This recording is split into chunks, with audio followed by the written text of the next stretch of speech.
श्रद्धांजली. 50 वर्षाचा दादाचा आणि माझा संबंध. दादा कार्यकर्ता होता आणि मी कधी बारामतीला गेलो की माझी सगळी उठबस दादा पाहायचा. दादा 18-19, मी 25, शरदराव 35.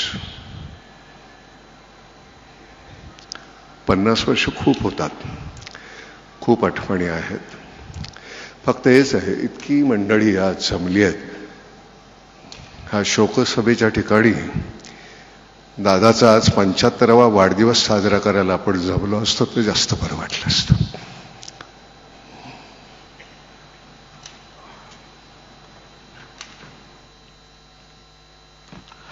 शब्दात भावना व्यक्त करणं देखील खूप कठीण गोष्ट असते, आपल्या लक्षात येत असेल.